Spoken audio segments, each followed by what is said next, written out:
you said you wanted to get into the topic of over processing. Yeah. So usually, I can say for myself, like when I was learning and kind of even still to this day, you learn these things, you learn like a new technique and you start doing it like a lot, even like when it may not even be necessary to do. Like, for example, I learned like serial compression, like maybe 6 years ago or something like that, where you just stack a bunch of compressors, a little, each thing kind of does a little, each compressor does a little bit and takes a little bit of dBs off in gain reduction.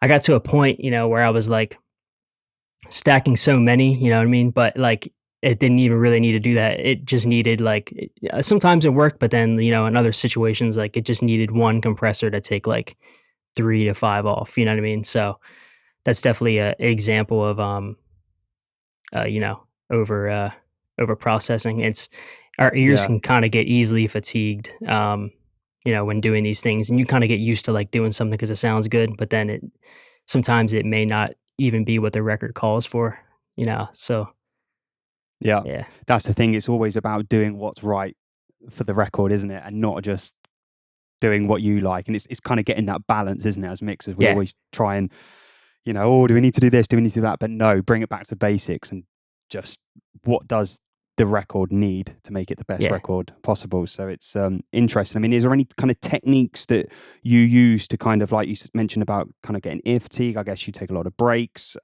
What's kind of your, if we go back to basics, what's kind of your day then of mixing or recording? Like, how does it kind of work for you? And are you putting breaks in at certain points of the day to make sure that you're on top of your game? Yeah, so, I kind of wake up in the morning and, if I have some mixing to do for that day, I'll kinda, like, do some prep work. So I'll do my gain staging, for files and all that, and that'll be, like, before noon my time, and then I'll start running sessions from about noon to 7 or 8, and then after that, sometimes there's, like, usually, like, an hour break or so in between there, kinda I've learned that that keeps me sharp. And then after that, I'll kinda start doing any, like, creative mixing and all that kinda stuff towards the end of the night, and then just kinda follow suite the next day. Also do a little bit of prep work at night before bed, stuff like that. Some nights are super late, and then, some are early nights, but I've kinda, like, Yeah. been working on working on a schedule that kinda fits kinda how, like, my flow goes with my workday. Yeah. Do you find that you work kind of better at night or in the day? Or what? Yeah, I've worked really good at night, for a while, but recently have been, starting to, like, try to get up early and stuff like that, and just for some reason, maybe it's just, like, a fresh take or something new to me, but it's gotten some good results, from mixing in the morning too, so It's like they say, isn't it? Like your best night's sleep is like before midnight. I mean, from what Yeah, from what I it hear, so re it's like your best mixes is like just get going, yeah, yeah, before midday. it really is, dude, like, I don't know, it's easy to, like, get burned out with this, so, yeah, and it's easy to, like you said, when you're doing too much, it's hard to kind of step back and realize that when you're like have been, running sessions and then you go into a mix, and you're mixing for a few hours and it's just like you think it sound good, then you take a step away and you listen the next day or you listen, later that day and you're like, oh man, like did way too much here, So Yeah, it's yeah, always I feel like it's always a positive thing to like really take a little break and kind of like get that fresh ear back. yeah, definitely. I mean, so when you're either recording or mixing, are you kind of doing 2 hours at a time? Like, what are you? How are you? You know, I guess proceeding with implementing breaks. Yeah, so I would probably say it's like 2 to 3 hours at a time for mixing. Sometimes like I'll have my phone next to me, and if I don't put it on like DND, it'll go off, and then like that sends me into like a distraction mode for like 10 or 15. I guess that serves as like a little break, so it works. But like I try to also set alarms because if like I kind of maybe would just get lost in like my phone goes off or like I need to check something else or I think of something else to do, I kind of just like get scattered. So if I don't set an alarm, that'll kind of like go off in like 15 or whatever to get me back on track in the record. Yeah, I'll kind of like lose my whole like vibe of what I was going for, with the mix. So Yeah. yeah. Amazing. I mean, that's a great technique for anybody listening to do something like that, because it's giving yourself like a regime, I guess, of okay, you're going to mix for 2 hours, then I'm going to have a break, then you're going to mix. I mean, I do that with cups of tea. I Yeah. love drinking Yeah. tea, and I'm always like, right, when I want a cup of tea, that is my break. I have a cup of tea and I come back to it, and I've got fresh ears on the mix, and it's kind of Yeah. like you say, you get a completely different perspective on the mix. I mean, I don't know how you feel, but when you're kind of mixing, do you find that you're constantly overdoing something? Even you may not be overdoing anything, but if you are overdoing something, are you finding that it's always kind of overdoing the same thing, like overdoing vocals or overdoing drums? Is it always the same thing that you're overdoing, or does it change? I would say, yeah, for me, it's the same thing. It would be vocals. So I don't usually have a lot of problems with the, my approach may be different than a lot of people's, but or maybe the same. I'm not too sure. I'll just speak on mine though. I start with like the instrumental. If it's stemmed or if it's a 2 track, I kind of do some different techniques to try to separate things to get a little bit more like freedom to where it kind of acts like I have stems. But if I have stems, I'll start with the drums first, put them in mono, have them sitting at like negative 16 dB RMS. So have that kind of as like my level, kick, snare, everything that's kind of mono, sometimes hats. And then I'll slot the vocal into that, and then kind of build the rest of the instrumental around it. But when I'm slotting the vocal into uh, that that negative 16 dB RMS kind of like area, I'm not fully processing the vocals yet. It's kind of just slotting them in a little bit to like see how they sit with the rest of the instrumental, and then I'll kind of finish the rest of the instrumental around it, and then I'll go to vocals. So I don't really have a problem with the doing too much for the instrumental. That all kind of like it's like a flow state for me. But I will say I like repeatedly have to check myself if I'm like over compressing vocals. I love compression. Like my favorite compressor is a 1176 blue stripe. So like Love it that's a too. note. Yeah, it's like Real one or UAD or I wish I had a real one. I do not, but I use the UAD. I also have a yeah. you can't see it in my camera, but I have like the black audio bluey.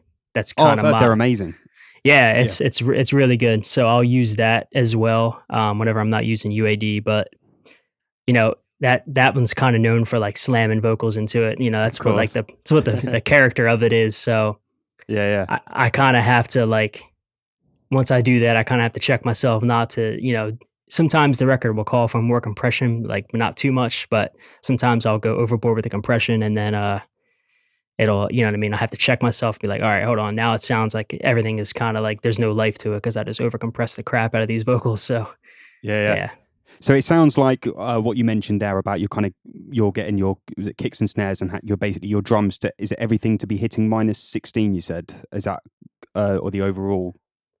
So that's just for like the kick, anything like for the mono things like kick, 808, snare, sometimes hats. If the hats aren't like panning from how the producer originally had it, I kind of try to keep the integrity of what the producer had. And then claps, things like that, all kind of hitting at like negative 16 dB RMS. And that's So just kind of that's like the your gain staging then. So when you're putting your vocals into that, then obviously your template is gonna. I see yeah. it. Yeah, And yeah. I actually learned that from it was one tweet that Mix by Ali, he tweeted out like he actually tweeted that exact like kind of like technique like years and years ago. I think it might have been like 2015 or something like that. I came across it then and I like favorited it or something. It's when I wasn't really too familiar with like what that, even doing that technique. And then I came across it years later when I had more knowledge and I was like, I'm gonna try that. And it really transformed like my mixes. So, shout out to him. Obviously, like dude's a legend. So Do you know what? It's amazing when you say stuff like that because it's those small little passing comments or those small things. yeah. Like us. We spend a long time at either audio school or learning. Just a You know, simple tweet is like a, yeah, a complete game changer to somebody. You know what I mean? Like just like a simple tweet from him, like probably wasn't thinking too much about it. Just put it out there as like a gem and then, yeah, completely amazing. changed how I approach, you know what I mean? My mixing, which is crazy. So once you've then got the vocals in there, is that kind of when, as you mentioned about when you're over processing with the compression, are you then, if you are over processing with the compression, I assume you're printing if you're using analog, so you go back to the S- original uh, stem that you were sent, I assume. yeah, so sometimes I'll do that if I notice that I kind of over pushed my 1176 when I printed it, or sometimes it's kind of just in the plugins after the print and I can just back off of those. And then maybe I just kind of like check myself and I'm like, okay, I over compressed here because I really wanted that like tone that comes with that over compression. Maybe I just need something like saturation, or maybe I just need to approach the EQ a little bit differently or something like that. Like maybe I wanted warmer mids or like warmer lows, stuff like that. So then that's when I'll appreciate. That's when I will approach like something different, like saturation or EQ, to kind of see if that's what I'm kind of really looking for, instead of sinking the vocals in and then leaving them lifeless. And that also comes with experience, from It's knowing what just you're trying just to to achieve. yeah, it's just to know how to like check yourself really, and that just comes with time. Obviously, I'm still learning that myself, so it's an ongoing process. Never stop learning, do you, mixing? Nah, man. I love it, dude. I love it No one so will much. ever get it perfect. Well, there are some people that are very close, but it's one of Whew. those things, is how long's Yeah. a piece of string? Yes, man. So Yeah. true. So, I mean, when you then talk about over processing and overdoing things, do you find that if you realize that you're overdoing the processing early on, do you find that you then don't do it at all later, or do you find it's an ongoing battle throughout mixing where you're like, oh, I'm over processing a lot here, kind of thing? Is that like I'm not saying you do this all the time, but when it is a time where you do over process, is it normally just a couple of times, or does it happen throughout a lot of all the mix stage? Good question. That's it's not too ongoing. It's kind of just like when it's kind of just on vocals really. And that doesn't happen too often because sometimes like that's what the record calls for, like I was saying earlier, but sometimes like the record doesn't call for that. And I kind of have like that instilled in my head from like learning years and years ago, kind of like learning on my own a little bit and just kind of like really liking how when you push that 76, like, how it sounds. So I tend to like usually heavily compress when I really don't need to be doing so. And so it Yeah. is an ongoing battle that I kind of like really try to like switch my approach. But it's kind of hard to like if something that for so many years, and then like clients kind of like love that sound too, but I'm like it's kind of like it's a hard balance. And Yeah, because they've also, got used to it. You've got better, yeah, so it's you're kind adjusting. of like my sound in a way. It's really Yeah. hard to like explain, but like it's kind of like part of my sound, if that makes sense. And that's what I feel like my clients maybe have come to me because they love that kind of that sound. But um, that also sparked up another thought in my brain. Like I just wanted to kind of share. Sometimes, sometimes it's a tough thing when you have a client send you a record. I'm sure you maybe have dealt with this, but like they send you a record and they attach their rough to it, and like their rough mix is like something that they've listened to for like maybe a month or just like months now, and they're like, all right, it's time to get this mixed. They'll send it to you, and you want to keep the integrity of the rough, but like the rough may be like absolutely smashed compression wise, or smashed saturation, or like distort, you know what I mean, like certain things All like the that. time this happens. And it's like yeah, it's like a certain battle where you have to like keep the integrity of that rough, but like also you've learned these techniques where what's like, I wouldn't say like by the books way, because like rules are always meant to be broken, but I don't know, it's a balance of like trying to find a good approach of keeping the integrity of the rough mix, but also like doing things sort of the right way. What I mean, not breaking too many rules, like the Yeah, yeah. the ones It's that are all like really breaking the rules. it's always trying to get that kind of level of how you approach it to then how much you approach it, to Yes. like you don't want to do too little because like you're being paid. Yeah. But at the same time, sometimes I'm sure you've had this before where someone sent me the rough and the rough is amazing, like the rough is Yes. really good, and Yes. I've been lucky to either have the Pro Tools session or whatever the sessions come in, and I've put my template in, or how I want to do it, and I'm Yeah. like not really beating it. I mean, it doesn't happen often. And then sometimes I just have to do some tweaks on the original rough mix that they had, and super happy. Yeah, that's a huge thing too. Like sometimes all it really needs is this like taking the original session if if that's applicable, like if they send you that and they don't just send you rough stems, but like if you do have the session, sometimes all it takes is taking what they or their guy had and then just kind of like adding just a little bit more to it to kind of like bring it to the like maybe they got it 90% of the way and then you just take it. It just needed that extra 10% and that's why they sent it to you. That's something I'm trying to learn as well. Like sometimes that's a common thing where like that's the case, but sometimes it's hard in that moment to know like it just needs that 10%, and you just like don't go crazy on it like you normally would. Have you ever like experienced that? Yeah, because I feel like I know exactly what you mean, because it's like, especially when I was first starting out, and someone was, especially like paying you to mix, that they're paying for your service, so you have this kind of feeling of, well, my mix needs to be different from the original demo mix, because otherwise they're probably going to be thinking, what are they paying for? And that was kind of what was going Right. through my head. You wanna really like, sorry to cut you off, but like you really, really want to deliver on something and like feel like you're doing a lot to the record because like they're you know what I mean, they just paid you and you don't want them to feel like they wasted their money. Exactly. And so it's like battling that. I mean, not so much now because I've been doing it for a long time, but Right. it was back then. It was like battling that. But the older you get, the more experience you get, the more you kind of just don't really care. You just go with Yeah, what you want. exactly. And I always say I have a good feeling, and I'm sure you have a great feeling. Like, you've got your own instincts, and if you feel that what you did, like your last mix, was fantastic, then you have to have that confidence within yourself to know, okay, well, actually, this literally needs 3K taken out the vocal and it's done. Yep.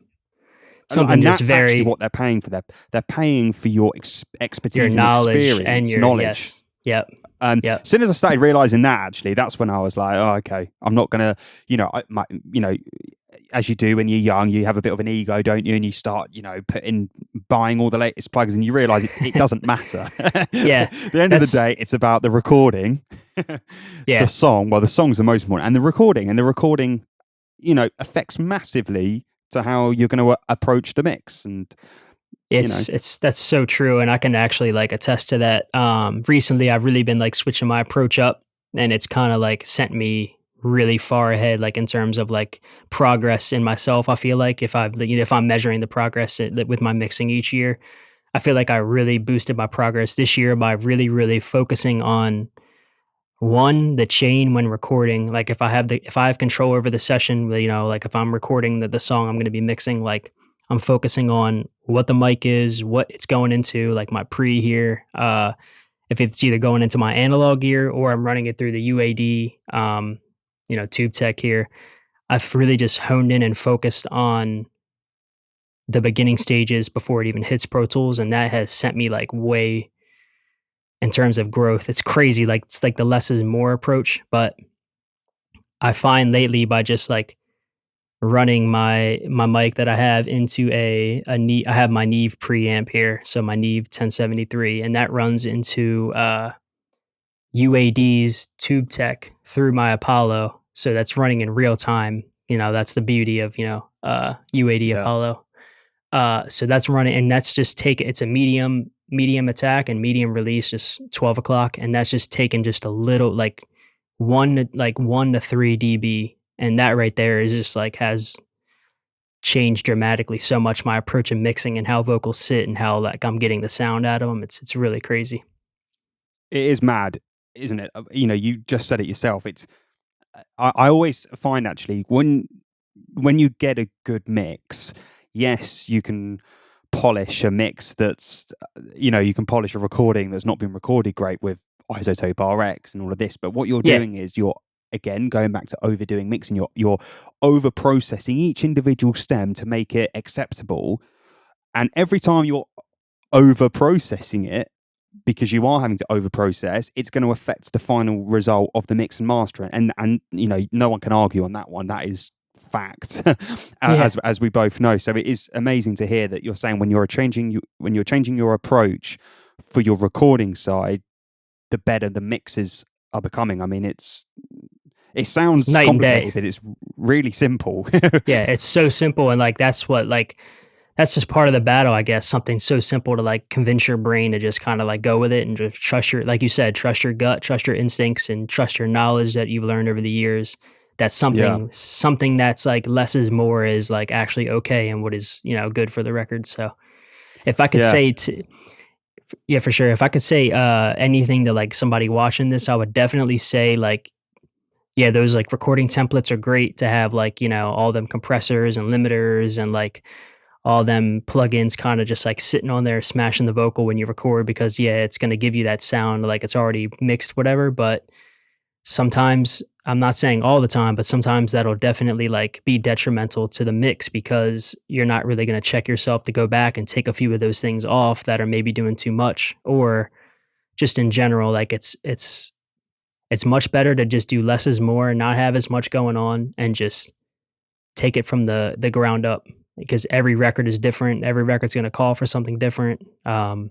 Just yeah, simple so as that, true. really. And Yeah, that's the thing as well. And when we talk about kind of over processing, I also feel like because there's so many plugins out there and there's so many opportunity to now watch videos of other people mixing and, everything, it's so easy to, as we said at the start, kind of doubt yourself, feel like you need to add 5 compressors because so and so is doing it, and then you compare, and then you go, oh, there's a new plugin that's just come out. Oh, I need to buy that. Oh, and because I've just bought it, I'm going to add it onto this vocal. But hang on a minute, does the vocal actually need this new exactly, plugin?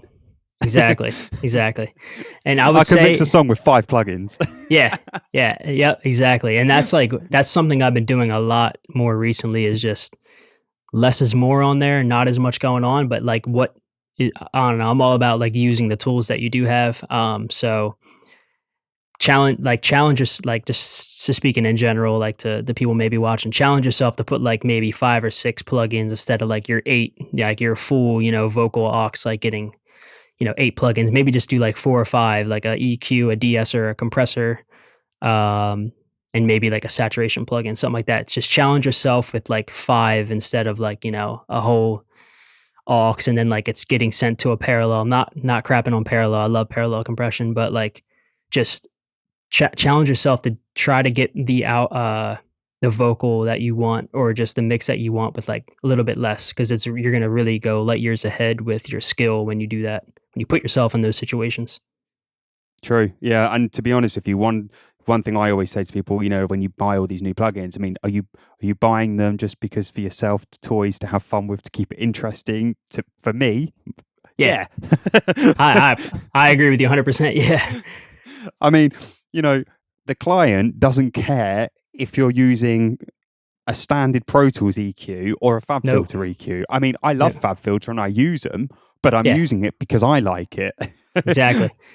Yeah, um, so, it's so interesting to hear kind of your perspective of it. And so, you know, when we think about kind of then choices of, effects and all of that, I mean, personally, one thing I've been doing lately is trying to not have so many effects going on and just kind of keep it really simple. yeah, Like one reverb for the vocal, let's say we're talking about vocal, yeah. one reverb. Sometimes I used to have like 3, a room, a play, and then a hall, and change Small, reverbs, and large. and Yeah, it works sometimes. yeah. But like you say, it's easy to get carried away. So kind of what's your approach in that kind of stuff? Yeah, honestly, I kind of am with you on that. I did well on my template, like my mix template or whatever, in my recording, my template that I do have. I have a let's count here, 1, 2. I have about like probably 3 or 4 reverbs. Yeah. Like you said, a small, large, a room, and then I have like a slap. Well, I have like a slap delay that kind of acts as like a really short reverb, because it gives the Like a small gives room. Yeah. exactly, yeah, a very, very small, like, sudden, decay. But, I've actually, like, when I've been recording and mixing, I won't really have I'll have those faders down, and kinda just really focus on getting, like, that vocal sound, whether I'm recording or if I'm mixing, just really focus on getting that, like, the sound that I want from the vocal without the reverb, and then I'll start to sprinkle on just a little bit of one of the reverbs, and then maybe see if it needs another one or a different one, or just really compare from there. But it's all up for me right now. Recently, it's all about like getting that sound from the vocal without the reverbs or delays even on there yet. So that's kind of been my approach lately. That's the thing, because I'm sure you will agree with me. I've gone through it as well, but sometimes I feel like I'm covering up bad recordings because I've had to. Yeah. When exactly what you said, and it goes back from what we said at the start. If you get it right from the source, you don't need to have 25 plugins on each stem. Yeah, exactly. And if So your true. computer can handle that, then let me know what computer you got. Yeah, same here. Yep, same here. Literally. But yeah, that's actually another thing I kind of wanted to maybe touch on too.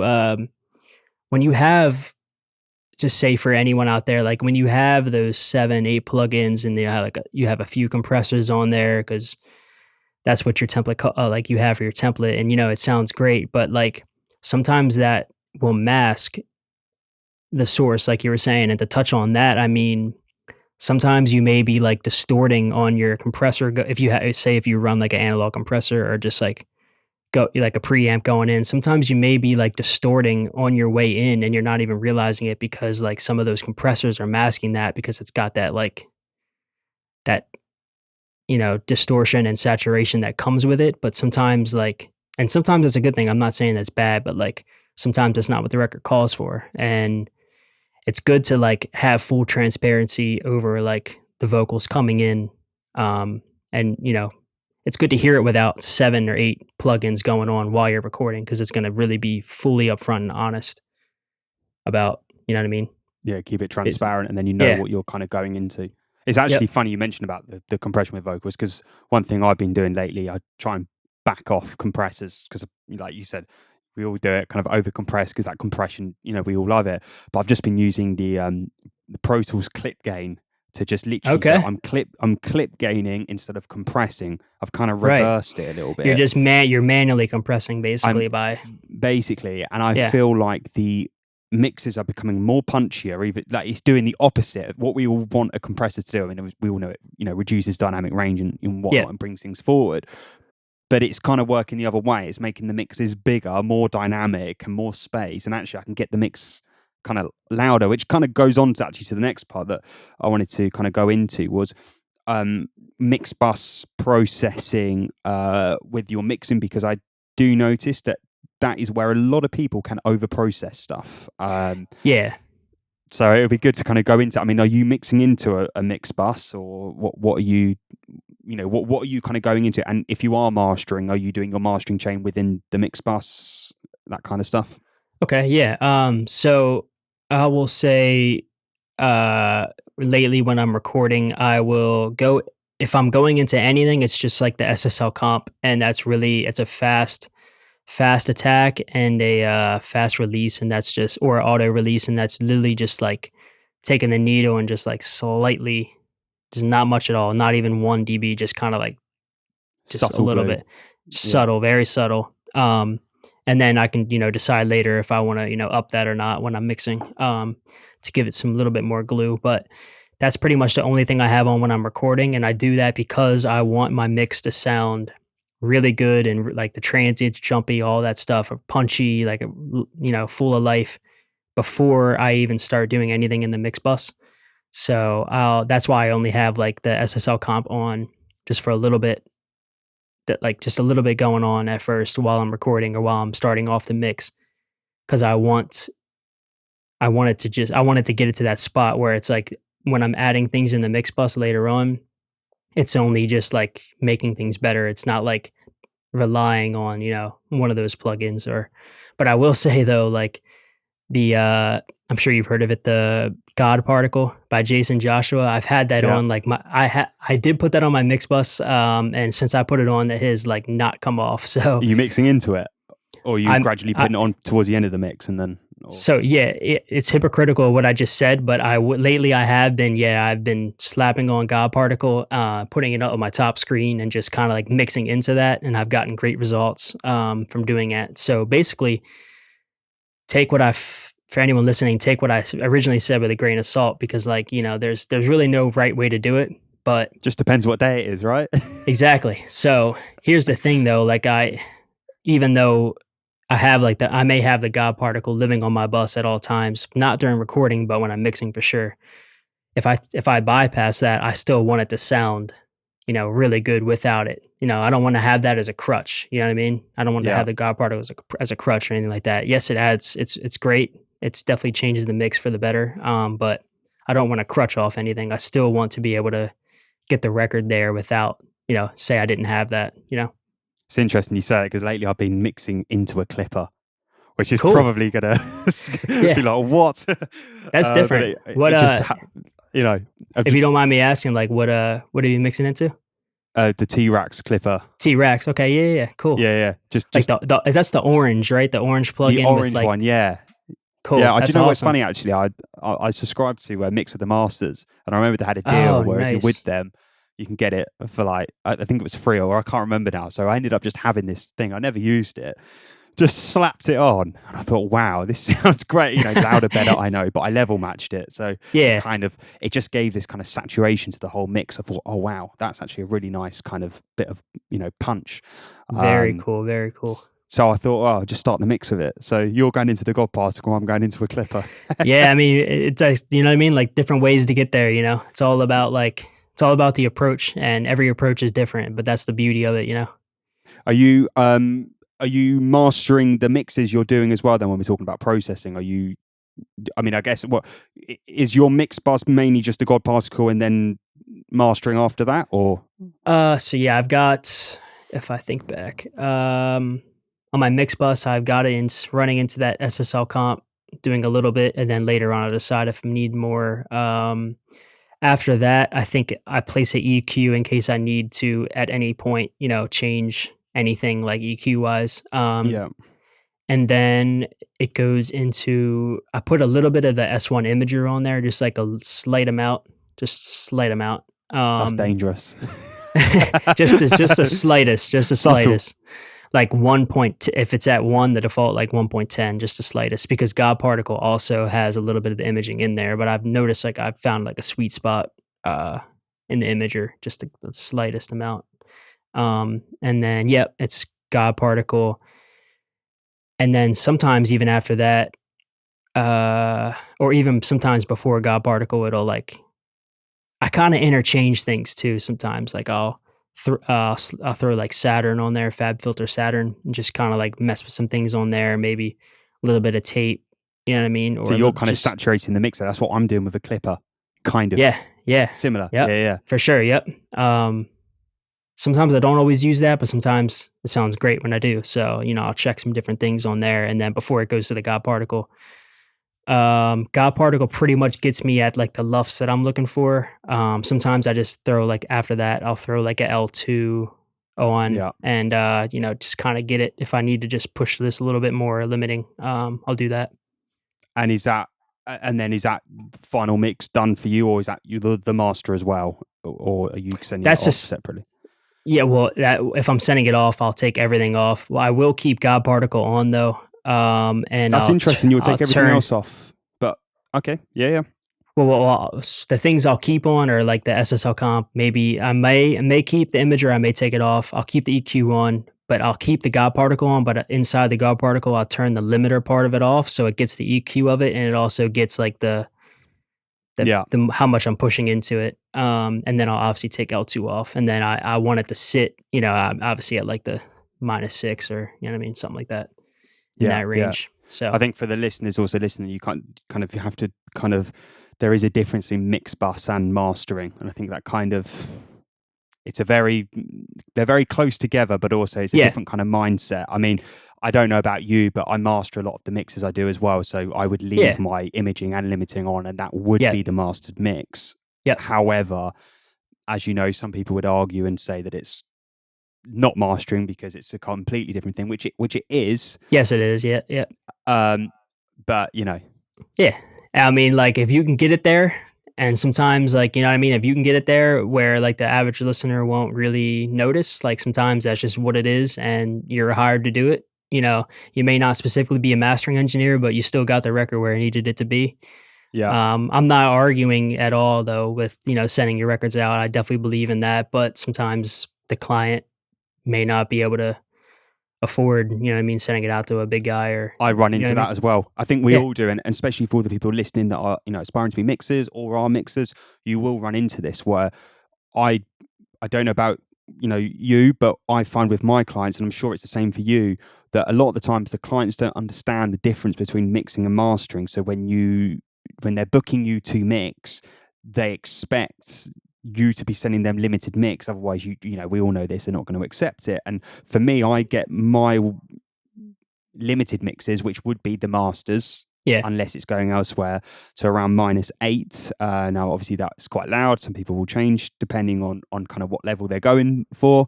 Yeah. But between -8 to -10 is kind of average. Same here. Sometimes I'll touch 7 if the record calls for it, but Oh, that's well, dangerous. 7.5 maybe sometimes, but like I don't often touch it, but sometimes I'm in that level, but If not you can get often. it that loud, you've got a great mix. Yeah, for sure. Fantastic. Well, that's it's good to see. So that's talking about kind of all the processing, kind of on the mix bus. And do you find then that as time goes on within the mix, I know you mentioned that you're putting the SSL on. Do you find you're processing a lot of the mix bus towards the end then, if you're not relying on it too much? Is that Yeah, I would say so because for myself in my approach with the mix bus, I only want to just each thing I put on, I want it to just kind of sparkle just a little bit, just kind of like that extra layer, whatever it was missing, and just kind of like compound that into what the record ends up being instead of like one thing doing the heavy load, you know what I mean, on the mix bus. And it's, you know what I mean, it without that, you know what I mean, the record's just not what it needs to be. So I kind of yeah? just like sprinkle a little bit of things and just It's compound that. interesting your approach, because I do it the other way. I mix everything into my mix bus from the start. So I balance everything, Cool. put my mix bus on, and kind of mix on. So it's again, for the listeners, it's interesting. You've got two different mixers here talking, and we're both Yep. doing things similar and also not so similar. But it all boils down to: are you getting the result of what the client wants? Because that is all that matters. Yep. That's all that It's so matters. Doesn't true. matter how you get there. Does not. Doesn't matter what like rules you break. Obviously, there are some rules that you shouldn't break, but in mixing. But it's really all about how you got there. The artist, most of the time, I will say, does not care about how you got the record there as long as it's there. And another thing too, um, when how we were talking about, not sometimes the artist is not able to send it out to be mastered. So, we're doing the mastering ourselves. Sometimes the artist will send it out to a master and it just doesn't come out to what you had it on there. Like sometimes it'll come back from the master engineer and they're like, yeah, this is not hitting like how you had it. I'm so glad you said that. I was Yeah. going to come on to that. That's so true. That Yep. can happen a lot. And that kind of goes hand in hand in like the artists trust you, so they trust your sound and they kind of just would sometimes just want you to take it there instead of, somebody like building a rapport with another engineer, not saying it's a bad thing, but gaining a rapport with a mastering engineer who they can trust for, all their records to send to, because that's a huge thing as well. So, Yeah.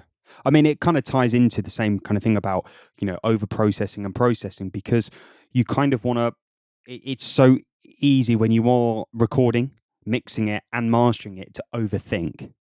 yeah, So sometimes getting a mastering engineer separately can help to not overthink. it's That very is, true. one way to obviously, not overthink the process.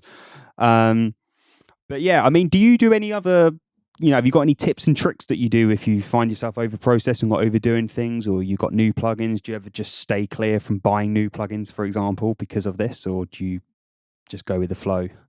Um, I definitely don't stay clear. Like I just recently bought the Oxford inflator or whatever it is from Love UAD. that. That's on my Yeah, mix bus. yeah, I still don't know what it does. It just sounds I good. forgot. I honestly forgot to include that. I sometimes like when I'm talking, I forget everything on there, but sometimes I do include it on that, Yeah. or also on like the vocal chain. But yeah, I definitely buy new things like when they start getting popping, you start seeing them everywhere, and people using them. But I also just also want to make sure when I buy those things that it's like I know exactly what they're doing and I learn them to the fullest so that like I know when to grab for them and when I'm just like crutching on them, if that makes sense. That's so true, because I do find that when I find that I'm overdoing something, it could be because it's a new plugin and actually I don't know how to use the plugin. Yeah, And so, it's sometimes you see a YouTube video of someone using the plugin and you realize that the mix is at 10%, but you're using the plugin and your mix is at 100 and you're using similar, yeah, yeah, it's things like that. And you're like, well, you are really over processing it. And it can just be down to, like you say, like what we were discussing about experience and actually understanding the tools that you are using and applying in a mix. So it's super important. yeah, Um, for sure. there was one last thing I wanted to ask for the listeners. What three things do you know now that you wish you knew when you started out? Okay. It's a big Start. question. That's a huge question. Three things that I wish I knew now.